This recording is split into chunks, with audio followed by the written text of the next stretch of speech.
cette prise de conscience-là. C'est-à-dire qu'on prend conscience que oui, faire du sport, c'est nécessaire, parce qu'il faut entretenir la machine quand même, il faut qu'elle fonctionne le plus longtemps possible. Mais en fait, la machine, elle peut pas fonctionner si le mental, si les émotions sont pas régulées. Et on peut parfois être complètement dégoûté de ce qu'on fait parce qu'on a perdu cet élan original qui nous a fait dire à un moment, moi je me lance et je fais mon truc et je veux proposer mes choses parce que j'y crois. La BHZ League est la chaîne costarmoricaine dédiée aux coworkers résidents, ponctuels et réguliers du BHZ Coworking à Lannion. Rendez-vous chaque jeudi autour d'un café ou d'un thé. Indépendants, start-upers, télétravailleurs, qui sont ces acteurs qui font vivre l'économie locale? Comment s'organisent-ils au quotidien? Ils donnent tous leurs tips de super-héros. Passionnés, challengers, déterminés, découvrez leur parcours, leur activité dans les Côtes d'Armor et même au-delà.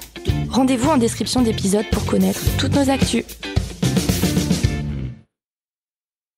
Bonjour à vous trois.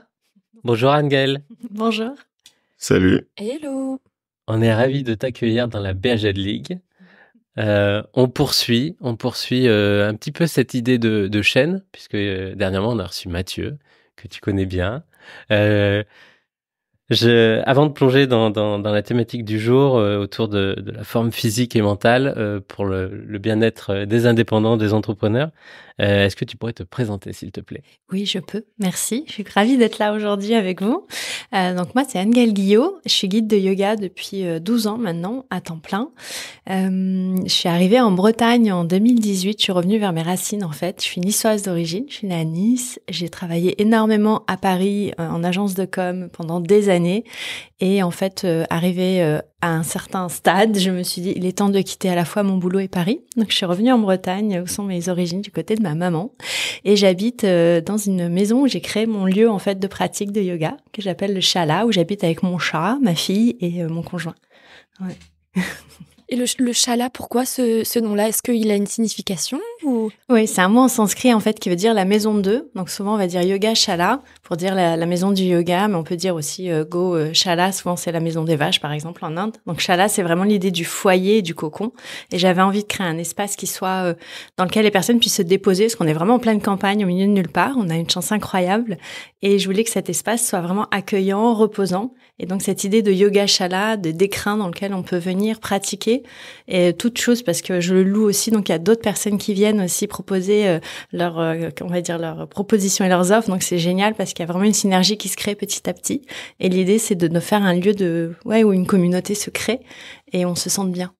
Wow. Et donc toi, il se trouve à Bégard. Ouais, il est... Un véritable écosystème porteur, quoi. J'aimerais bien, ouais, à terme. C'est un grand écart après Paris. Ouais, là, c'est carrément le grand écart parce que j'étais directrice de projet à Paris, donc j'avais des grands comptes. Et puis là, j'ai fait un premier saut dans le grand écart en prenant un 4/5e pour commencer à enseigner le yoga, tu sais, en mode non, mais c'est juste pour me faire du bien. Et puis au bout d'un moment, j'ai lâché déjà la communication pour me lancer à temps plein. Et puis ensuite, partir en Bretagne en pleine campagne. Et puis lancer ce lieu-là. Tu m'aurais demandé 10 ans avant, je t'aurais dit jamais j'ouvrirai un lieu à mon nom, c'est trop de responsabilités, il y a trop de choses à gérer, etc. Et en fait, en trouvant la maison qui est une ancienne longère bretonne, on a retapé en fait la bergerie, on a retapé la grange pour en faire des lieux, un gîte d'un côté, un chalat de l'autre, et créer vraiment ce lieu-là. Et on a une chance incroyable, on est vraiment je suis pleine de gratitude pour ce lieu-là en fait qu'on a trouvé. Je crois que tu avais une question à nous poser pour lancer un petit peu la thématique.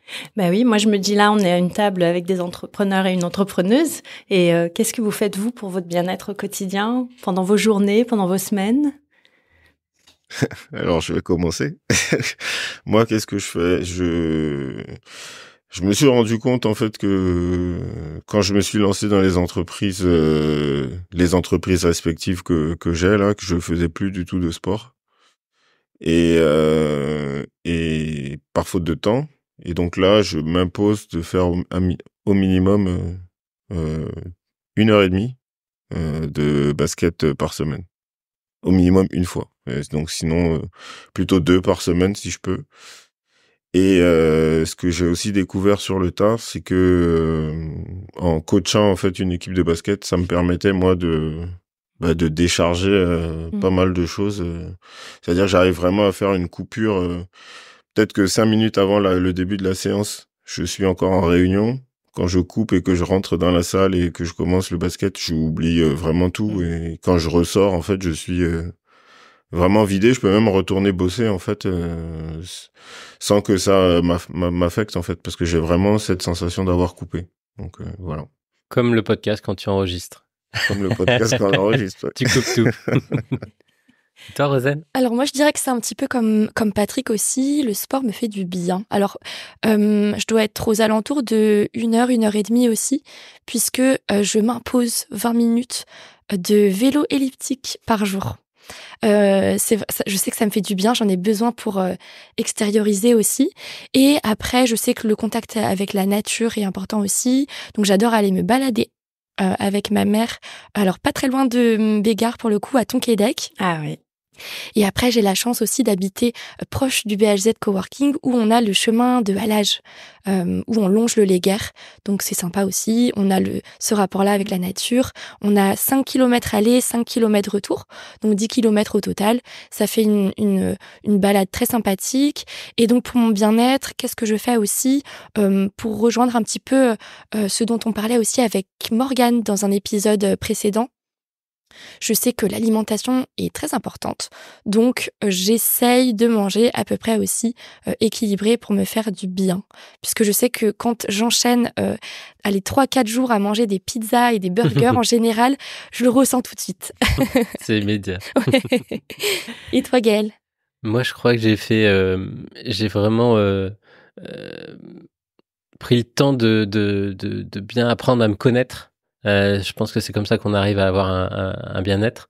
Et j'ai noté 3 choses essentielles pour moi. C'est me lever tôt, lire et marcher dans la nature, souvent sur le sentier des douaniers, seul. Je me recharge mes petites batteries quand je suis seul. Donc je m'impose ces temps dans la semaine et c'est immédiat. Si je me lève tôt, ça veut dire que je démarre un petit peu seul, je peux lire et du coup j'arrive à dégager du temps pour aller marcher. Et voilà, c'est ma petite routine. Ouais, c'est top. Et on voit que du coup, le bien-être au quotidien, souvent le premier réflexe, c'est de penser au sport. Mais en fait, il y a plein d'autres choses qu'il faut aussi prendre en compte, comme tu le disais, l'alimentation, le fait d'aller dans la nature comme vous le faites. Mais il y a aussi ce besoin en fait, tout revient pas au sport et au corps. On a quelque chose qui est vraiment holistique. On a vraiment besoin de prendre soin de notre être intégralement. Et on oublie parfois l'alimentation. On oublie la qualité du sommeil aussi. On oublie le rythme de nos journées, de faire des pauses entre chaque tâche. Et c'est de plus en plus, ce qui est beau, je trouve, c'est qu'on va vers cette prise de conscience-là. C'est-à-dire qu'on prend conscience que oui, faire du sport, c'est nécessaire, parce qu'il faut entretenir la machine quand même. Il faut qu'elle fonctionne le plus longtemps possible. Mais en fait, la machine, elle peut pas fonctionner si le mental, si les émotions sont pas régulées. Et en fait, pour réguler les émotions, aujourd'hui, on sait que c'est dans la nature que ça fonctionne le mieux. Au bord de mer, parce qu'il y a les ions au niveau des embruns. Et puis quand on se baigne, il y a tous les minéraux qui rentrent par la peau. Quand on se balade en forêt, au niveau des arbres, en fait, on sait qu'il y a les résines et les essences des arbres qui nous calment. C'est un nom d'ailleurs au Japon d'aller se balader en forêt. Donc c'est chouette, je trouve, maintenant d'avoir cette dimension holistique vraiment complète du bien-être. Donc avoir une hygiène de vie saine pour un entrepreneur, on sait aussi que ça peut être compliqué. Jongler entre les factures, les clients, les enfants, les projets perso et puis le pro. Quelles sont, Anne-Gaëlle, selon toi, les dérives les plus courantes qu'un entrepreneur peut adopter? Ouais, je pense que les dérives que je vois moi, en tout cas dans les personnes que j'accompagne, parce que donc je suis guide de yoga depuis 12 ans, mais je forme aussi des professeurs de yoga et je suis beaucoup intervenue à l'hôpital, à la Salpêtrière et en entreprise. C'est la première chose, c'est que souvent on se perd. C'est-à-dire qu'on va être pris par le rythme de nos journées. Et la première dérive, c'est de se perdre totalement et donc de plus décrocher de l'ordinateur dans la journée ou de pas, au moment où on quitte le bureau, de pas quitter le bureau en fait. C'est souvent la première dérive et ce que me disent les pratiquants, c'est quand je rentre chez moi, en fait, le boulot, il est toujours là ou ce qui m'a préoccupé dans la journée est toujours là et j'arrive pas à me détacher de ça. Et c'est là vraiment une des premières dérives. Et puis ensuite, petit à petit, cette dérive, elle va prendre des ampleurs, en fait. C'est tout part de ce point, en fait, où on passe tellement de temps au bureau qu'on s'oublie totalement et on oublie de prendre soin de nous comme on l'a évoqué au tout début. Et ça peut aller parfois jusqu'au burn-out, ça peut aller jusqu'à la perte de vision aussi en tant qu'entrepreneur. Quand on a vraiment la tête dans le guidon, en fait, au bout d'un moment, on n'a plus le recul pour se rappeler, mais en fait, pourquoi je suis là? Pourquoi je fais ce que je fais? Et est-ce que ce que je suis en train de faire nourrit vraiment l'objectif que j'ai? Parce que quand on est entrepreneur, si on perd sa vision, en fait, l'entreprise aussi perd sa vision. Et après, il y a tout un travail à faire pour revenir à l'essentiel, pour revenir à l'origine. Et c'est vrai que dans cette dérive-là, ce qui est dommage, c'est que parfois on perd la saveur et l'envie, et on peut parfois être complètement dégoûté de ce qu'on fait parce qu'on a perdu cet élan original qui nous a fait dire à un moment, bah moi je me lance et je fais mon truc et je veux proposer mes choses parce que j'y crois. Et en fait, au bout d'un moment, on est tellement fatigué, on est tellement pas bien dans son corps et dans sa tête qu'on se dit, non, en fait, j'en ai marre, j'arrête. Et parfois, il s'agit, entre guillemets, je dis vraiment, là je fais les guillemets, mais on ne le voit pas au podcast, mais il suffit juste de revenir à soi. Donc de reprendre 1h30 pour aller coacher, parce qu'on sait que quand on partage en fait et qu'on est vraiment dans une passion, eh ben on va déconnecter, aller prendre l'air, lire un livre qui nous plaît, écouter une musique qui nous fait du bien. On sait que la musique aussi, les vibrations du son ont un pouvoir sur le corps et sur l'émotionnel qui est apaisant. On peut pleurer devant une musique, on peut rigoler en entendant un morceau de musique parce qu'il y a des souvenirs associés aussi. Et ces dérives-là, du coup, elles sont souvent prises par le fait de ne pas avoir le recul nécessaire sur l'être que l'on est. Mais le recul, en fait, il est compliqué. Je me reconnais dans tout ce que tu as dit, clairement. C'est pas du fake, c'est vraiment ça. Et le problème, c'est que des fois, tu es animé par ta vision, justement. Tu as une vision et tu veux coûte que coûte l'avoir. Donc, du coup, c'est difficile de se dire, lâcher plus. Je vais faire une pause. Parce qu'en fait, t'as l'impression que si tu lâches, en plus, bon, après, il y a aussi du temps de se connaître. Tu disais, moi, je sais que, par exemple, si je commence à lâcher, je vais lâcher complètement. donc, des fois, tu t'imposes d'être toujours au taquet et pour ne pas, justement, dériver de ta vision, de ta route que tu t'es tracée. Donc, c'est un équilibre qui est des fois compliqué à... C'est ce qui se passe souvent quand on fait un métier passion, en fait. Ouais. C'est-à-dire qu'on aime tellement ce qu'on fait, on y croit tellement et on veut que ça marche, ou on a tellement d'enjeux parfois aussi que, en fait, on s'oublie et on oublie la santé. Et oui, c'est vrai que c'est pas toujours évident. Et après, il y a des outils à mettre en place à la fois pour se créer moi, j'appelle ça des bouffées d'air dans la journée. Et cette bouffée d'air, parfois, on se dit, oui, mais alors, il faut que je prenne le temps et que j'arrête, justement, que je déconnecte. Mais en fait, souvent, ce qu'on oublie, c'est que s'arrêter, c'est mieux repartir. Et en fait, même si tu prends que... C'est dur à accepter. le vivre et à se le rappeler. Ouais. Parce que on le fait une fois, 2 fois, puis après on repart dedans, alors qu'à chaque fois c'est ça qui marche. Oui, c'est au moment où on le fait, on se dit mais pourquoi je le fais pas plus souvent? Mais après il y a toujours cette crainte du temps perdu. On est dans une culture aujourd'hui de la peur du manque. Et du coup, s'arrêter, en fait, c'est pas... on s'en fait souvent une montagne, on se dit, il faut que je m'arrête 1 heure, 1h30, 45 minutes. Mais en fait, même 10 minutes, ça suffit parfois. Tu te fais couler un café ou un thé que tu aimes beaucoup, tu sors, tu mets les pieds dans le gazon si tu peux, ou tu prends juste l'air, tu marches. Et en fait, déjà, le cerveau, il est sorti de sa tâche précédente et il a déjà récupéré. Et en 10 minutes, déjà, tu peux revenir. Donc, c'est ce qui est souvent le truc, c'est que on fait pas la différence entre décrocher totalement et se dire, en fait, prendre du recul, c'est sortir. Mais en fait, en tant que CEO, en tant qu'entrepreneur, on peut pas sortir. Mais par contre, ce qu'on doit faire, c'est une entreprise en bonne santé, c'est un entrepreneur en bonne santé aussi. Et souvent, c'est trouver ces clés-là qui fonctionnent. Et par contre, c'est propre à chacun. C'est-à-dire que chacun et chacune va avoir son tempérament, des choses qui marchent. Et c'est là où c'est intéressant de rencontrer des personnes et des professionnels ou vraiment des gens qui sont dans ce milieu-là parce qu'ils vont pouvoir sur mesure, en fait, tisser. Enfin, on va pouvoir aller à la rencontre de la personne et dire, là, ce qui marche pour toi, clairement, c'est ça. Donc, fais ça. Laisse tomber il y a certaines choses qui sont des recommandations, on va dire bateau. C'est génial, mais ça va pas forcément marcher pour toi. Donc, il faut aussi... Être miroir, du coup. Ouais, c'est ça. Pouvoir... Voilà, juste avant le début du podcast, j'étais dans un dilemme là, de couper ou pas couper. Bon, du coup, je vais faire le podcast jusqu'au bout. On a coupé. Sinon, on n'applique pas ce qu'on est en train de raconter. Nous, on peut délivrer des mots d'excuses. Donc, si j'ai mon mot d'excuse, c'est bon. Ok. Mais du coup, moi, j'avais aussi une remarque par rapport à ça, c'est avoir une hygiène de vie saine pour un entrepreneur, ça peut être compliqué. Typiquement, voilà, encore une fois, je suis l'exemple. C'est-à-dire que on l'est tous. Il faut, il faut en fait. Comment est-ce que toi tu recommandes justement de de prendre soin du corps, prendre soin de ces moments, de ces temps-là que tu dois t'octroyer, voilà. Mes recommandations. Ouais, comment tu... Quelle est ma liste de recommandations? C'est ça. On veut la noter. On veut de la liste. Donne-nous une liste à cocher. une checklist. Déjà, tu disais prendre 10 minutes. Là, c'est un petit peu de la méditation durant sa journée. En tout cas, couper, aller dehors, prendre l'air dehors, rien que ça peut... En fait, c'est 10 minutes où tu vas faire ce que tu aimes. Donc, ça peut être de sortir, ça peut être de lire un livre, un passage d'un livre que tu aimes beaucoup. Ça peut être d'aller écouter un morceau de musique qui te plaît énormément, d'aller faire des courses. Des fois, et moi des fois aussi c'est de prendre du temps pour ma maison. Enfin après moi c'est aussi que je suis maman et femme au foyer et du coup il y a des moments ce qui me fait du bien c'est de sortir de mon bureau, de mon atelier et d'aller à côté et de me dire voilà je prends un temps pour cuisiner pour ma famille ce soir parce que j'adore cuisiner parce que c'est quelque chose qui me fait du bien, ou je prends un temps pour ranger la maison, je prends un temps pour penser à préparer le week-end, les activités du week-end.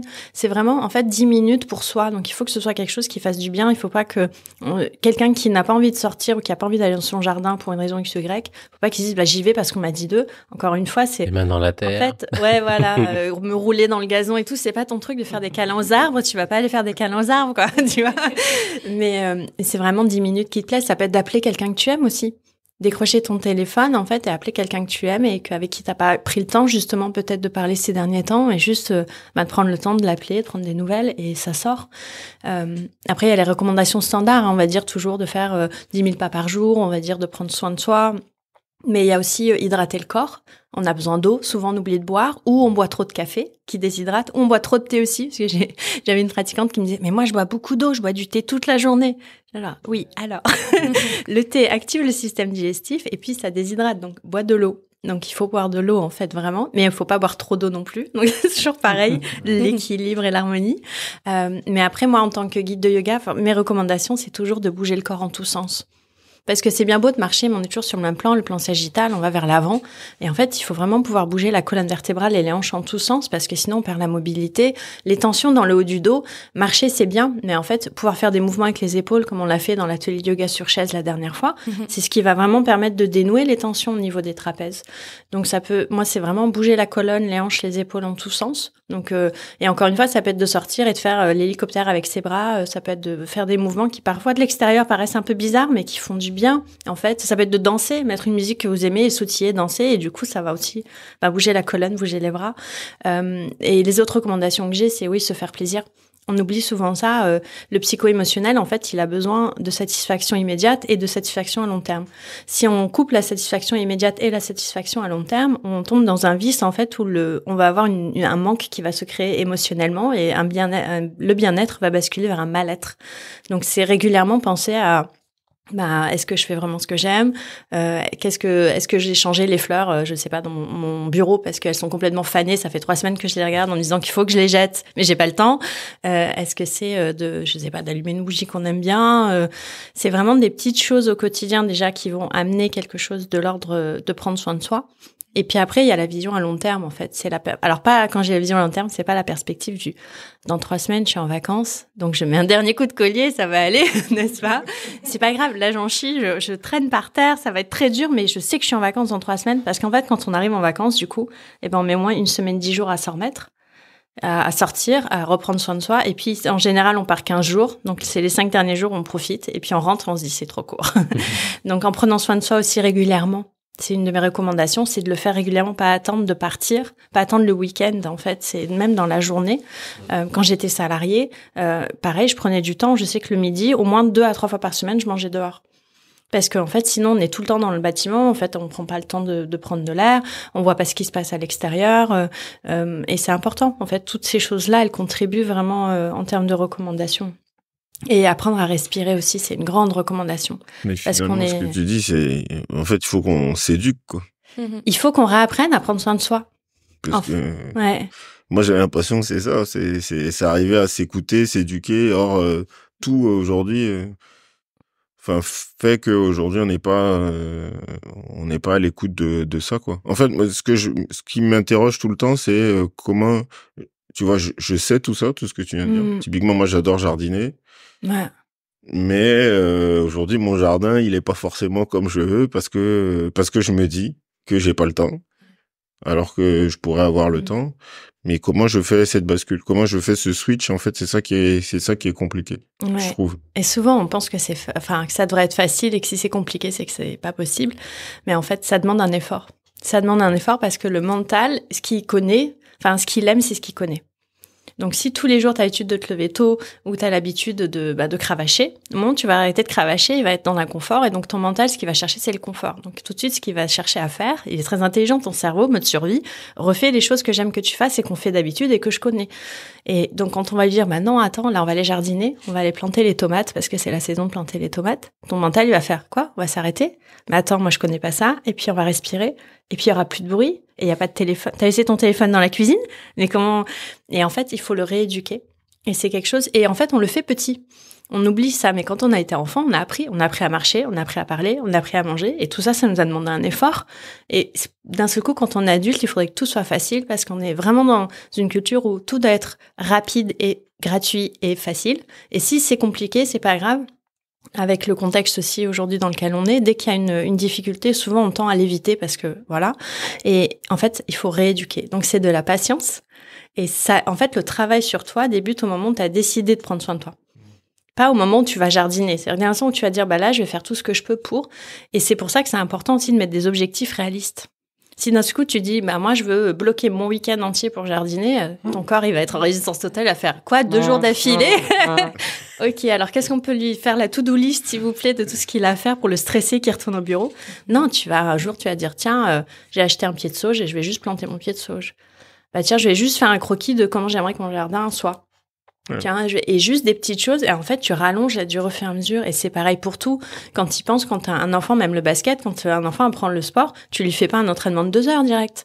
En fait, au début, tu vas le familiariser avec la balle, tu vas le familiariser avec le panier, avec le fait de jouer en équipe. Et après, petit à petit, on rallonge. Et en yoga, on fait pareil. Le yoga pour enfants, c'est des sessions de 20-30 minutes. Puis après, avec le temps, en fait, il s'habitue à rester assis, à écouter, à être disponible. Et puis après, il y a des moments de vie aussi qu'il faut prendre en compte. C'est-à-dire que si tu es dans un moment de vie où tu es hyper stressé, encore une fois, décider de jardiner pendant une journée, ça va pas forcément être la meilleure solution du monde. Ça va peut-être être de te dire, là, je prends 1 heure. En fait, je prends 1 heure avec mon café pour m'asseoir dans mon jardin et je fais rien, en fait. Juste, je prends ma chaise et je touche pas au jardin, mais je suis dans mon jardin.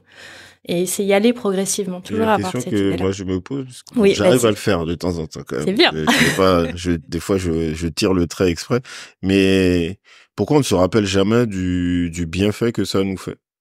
Pour justement enclencher. C'est-à-dire que tu as décrit en fait tout ce qui nous freine dans la prise dans la prise des décisions de décrocher.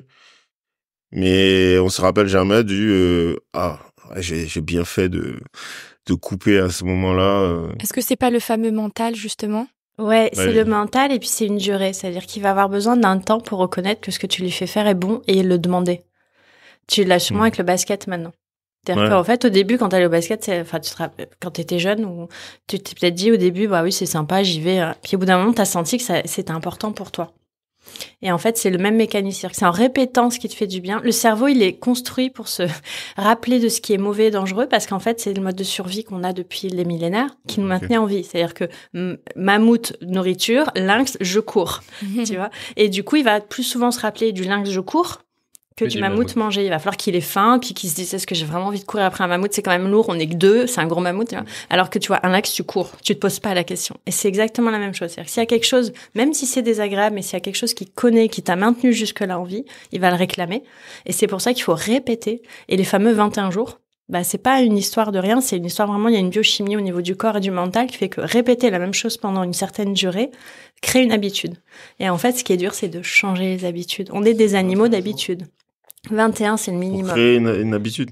Mais c'est pour commencer à lasser parce que souvent on se dit, c'est bon, je tiens mes 21, puis il y a des personnes qui avaient 21 jours, elles font, je comprends pas, le 22, je l'ai pas fait, le 23, j'avais plus envie. Oui, mais 21, c'est le minimum. Rappelle-toi l'âge que t'as, et du coup, faut prendre le recul. T'as juste à commander 21 plants de tomates. Tu peux varier. Et du coup, à l'inverse, il y en a, ils sont vraiment presque des machines dans cette idée de bien-être, peut-être, mais un peu trop dans la performance. Est-ce que c'est pas un travers aussi à éviter? Ouais, bah ça c'est le fameux no pain no gain dont on a hérité des années 80-90 où il fallait y aller à fond et si tu souffrais pas, t'étais pas en train de faire du sport et si t'as pas de courbature, t'as rien fait. On est aussi en France, on est quand même culturellement dans une culture de la performance. C'est-à-dire que si tu performes, t'es reconnu, si tu performes pas, t'existes pas. Et il y a toute cette culture-là qui est emmenée dans le sport, forcément. Et dans le sport de haut niveau, aujourd'hui, d'autant plus parce qu'il y a des enjeux qui sont colossaux, en fait, financièrement, d'un point de vue des sponsors, etc. Ça prend des dimensions qui sont incroyables. Et en fait, on va avoir envie, dans cette dose de sport qui est trop excessive, toujours de se montrer, d'être mis en avant et d'être reconnu. Et en fait, c'est un besoin primitif. Si on regarde la pyramide de Maslow, être vu et reconnu, c'est le besoin primaire, en fait. C'est les premières années de notre vie, c'est le moment où on se dit, en fait, je suis vu et reconnu, donc j'existe. Et on peut faire trop de sport, bien évidemment. Ça, c'est clair et net. On le voit en yoga aussi. Hein. Enfin, si vous allez sur Instagram aujourd'hui, Instagram, c'est la vitrine de tous les excès. Ben voilà, on va voir des personnes qui vont venir sur les mains constamment, qui vont promouvoir des postures qui sont impossibles à faire pour des corps d'entrepreneurs comme nous. C'est-à-dire avant qu'on mette un pied derrière la tête, en étant d'équilibre sur le nez. Tu vois. Enfin, et il y a des moments aussi où dans cette culture de l'excessivité, la question que je me pose toujours, c'est mais à quoi ça sert ? En fait, est-ce que c'est vraiment utile ? Est-ce que j'ai vraiment envie de tenir sur mon nez en équilibre ? Est-ce que j'ai pas plutôt envie, quand je vais acheter ma baguette de pain, de prendre le temps de sourire à ma boulangère et de lui demander comment elle va, en fait, au lieu d'arriver en marchant sur les mains, tu vois. Il y a un moment où il faut aussi revenir dans la vie qu'on a en tant qu'occidentaux et dans cet espace-là. Et on fait trop de tout. On boit, comme je l'évoquais un petit peu tout à l'heure, mais il y a des personnes qui boivent trop d'eau, par exemple, qui vont à l'excès, comme il faut s'hydrater, elles boivent trop d'eau et c'est mauvais pour le corps aussi. Ça passe partout.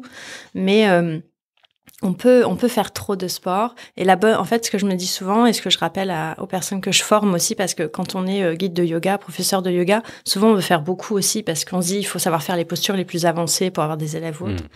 Ce que je rappelle souvent, c'est que en fait, ce qui est important, c'est de connaître ton corps et de l'écouter. Et lui, il va te dire quelle est la bonne dose.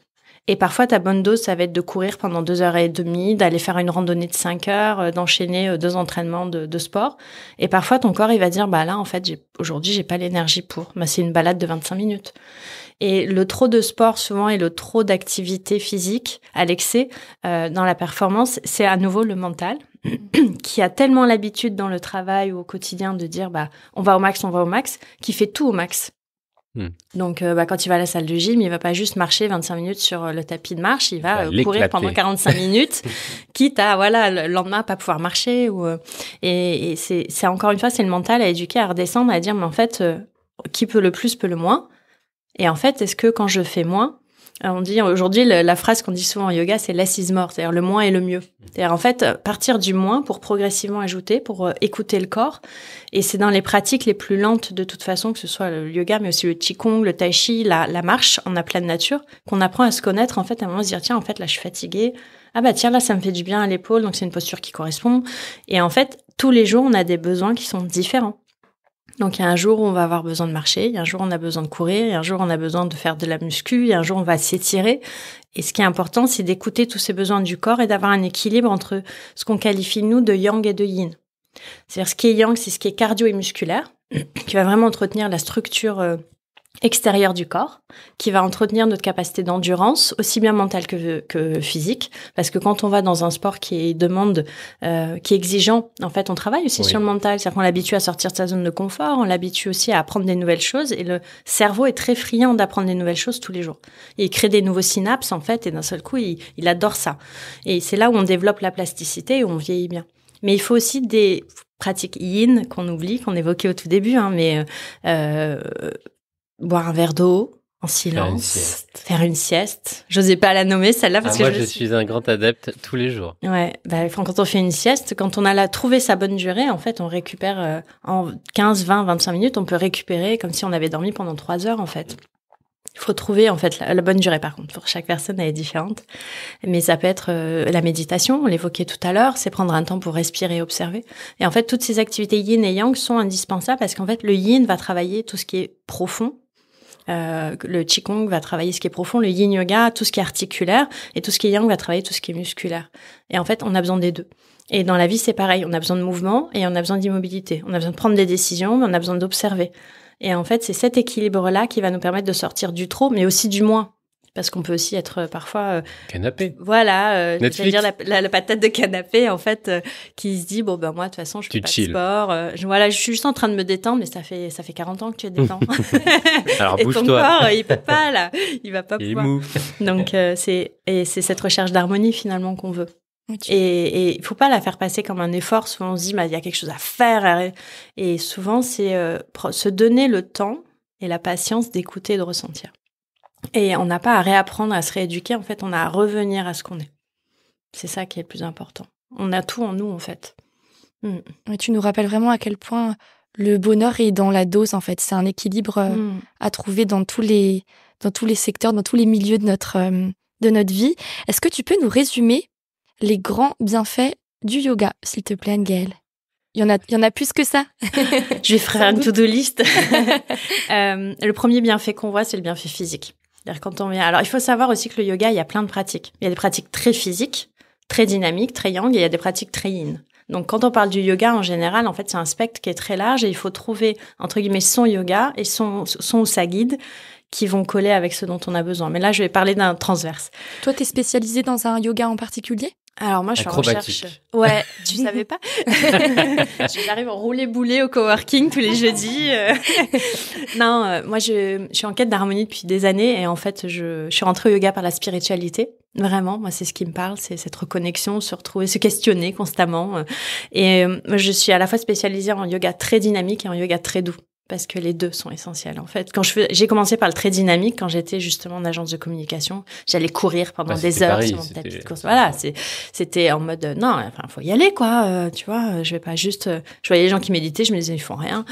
Bon. 12 ans plus tard, on en reparlera. Mais, enfin, plus de 12 ans, parce que je pratique depuis 2006 maintenant. Mais, ouais, le premier, moi, vraiment, j'ai le trait physique et le trait doux et j'ai tout ce qui entre, en fait. C'est vraiment la respiration. Je me suis rendu compte qu'on savait pas respirer. Quand j'enseignais à la Pitié-Salpêtrière au service de lombalgie, la première chose qu'on faisait, c'est qu'on passait 1 heure à respirer. Ça peut sembler complètement chelou, mais en fait, je m'asseyais avec eux et je leur proposais d'observer le souffle et on se rendait compte qu'on sait pas respirer.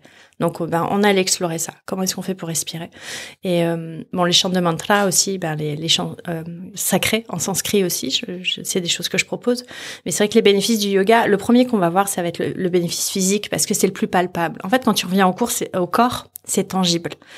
Et le premier, ça va être la souplesse, l'endurance, le sommeil qui est de meilleure qualité parce que tu as relâché des tensions. Donc, quand tu dors, le corps récupère mieux. Comme le cerveau, il fonctionne différemment aussi, la nuit, il peut ranger ses dossiers au lieu de passer son temps à mâchouiller tout ce qu'il y a eu dans la journée. En fait, il va vraiment pouvoir faire son classement. Donc, c'est vraiment une récupération aussi au niveau physique.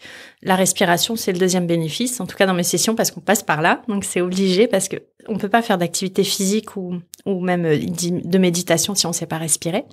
Et ensuite, les bénéfices qu'on va avoir, c'est tout ce qui est psycho-émotionnel. C'est-à-dire apprendre à se connaître. Se rendre compte que y a des limites en fait que parfois on dépasse sur le tapis. Enfin moi je sais que quand j'ai pratiqué au début la première fois le yin yoga qui est un yoga très lent et immobile, donc je venais du cardio et tout, j'ai souffert, ça a été 1 heure mais horrible. Je me demandais ce que je faisais là, j'en voulais à la prof que je connaissais à l'époque, j'avais mal partout. En gros ils nous mettent dans une posture et pendant 6 minutes c'est t'attends. horrible. Wow. Tu vois, et moi, je suis arrivée là, et j'étais, mais qu'est-ce qu'on fait? Donc, je regardais à droite, je regardais à gauche. Genre, mais on n'étire pas. Alors, j'essayais d'étirer. Elle me disait, non, relâche les muscles. Hein? Et en fait, c'était un atelier, donc je suis revenue le lendemain aussi. Et là, comme je savais que j'allais souffrir, je suis venue avec... mon cerveau s'était un peu habitué. Je savais que ça allait être dur. Et c'était un peu mieux. Et là, j'ai senti le relâchement. C'est-à-dire que j'ai compris. C'est-à-dire qu'en allant à la gravité, au bout d'un moment, le premier truc, c'est que mon cerveau est venu en mode, là, tu pourrais être en train de manger ton gâteau préféré à la terrasse de ton café préféré. Juste pour info. Et en plus, il y a du soleil. C'est ça. Et en plus, ta copine, elle t'avait dit qu'elle était dispo. Et toi, t'es là sur ton tapis avec ton bolster. Trop cool. Et en fait, au bout d'un moment, mon cerveau, il a lâché parce qu'il a vu que je le suivais pas. Et là, j'ai eu l'état de silence. Pour la première fois ça a été bref, hein. Ça a duré quelques secondes, hein. Je suis pas rentrée en état de samadhi, de méditation profonde. Mais j'ai senti le silence. Et là, j'ai compris. Et donc ça, c'est aussi un bénéfice, c'est quand on arrive à cet état où le mental, en fait, il laisse la place aux émotions et au corps. Et du coup, c'est tout ce qui est intuitif chez nous et qui est primitif qui revient, qui est plus de l'ordre de la survie, mais de la vie. Ça peut sembler complètement cliché, mais c'est vraiment ça. C'est-à-dire que c'est vraiment tout ce qui est vivant en toi qui va parler et non pas tout ce qui veut survivre au quotidien. Et l'énergie est totalement différente. Et après, un des grands bénéfices qui est vraiment le chapeau de tout ça, c'est, en fait, tu prends un temps pour toi. Et c'est déjà énorme. C'est-à-dire que tu prends la décision pendant 1 heure de te laisser guider par quelqu'un que tu connais plus ou moins, qui tu sais même pas ce qu'elle te raconte est juste ou pas, mais tu prends la décision pendant 1 heure de te remettre sur le tapis et de pratiquer.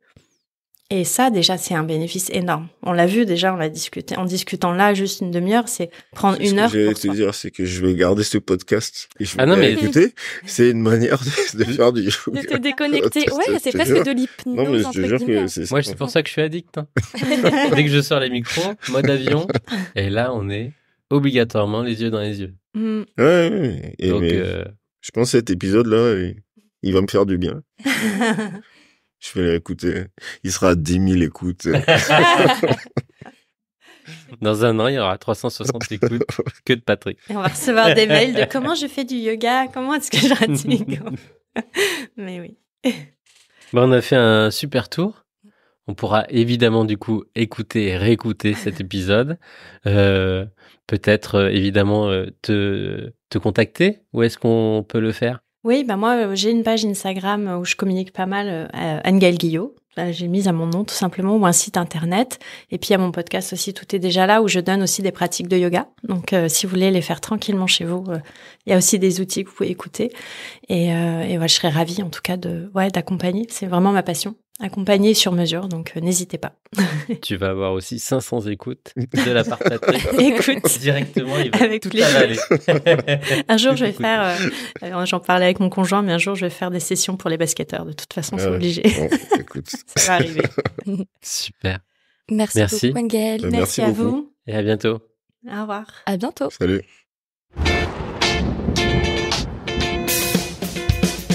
Merci d'avoir écouté ce dernier épisode. L'équipe du BHZ Coworking espère que vous avez découvert le profil inspirant d'une entreprise locale. Laissez un avis sur la plateforme d'écoute de votre choix si le cœur vous en dit. Et on se retrouve jeudi prochain, jour de marché à Lannion, pour le prochain épisode. On a super hâte. En attendant, retrouvez-nous au quotidien sur Instagram et Facebook. Et pour vous simplifier la vie, tous les liens sont en description.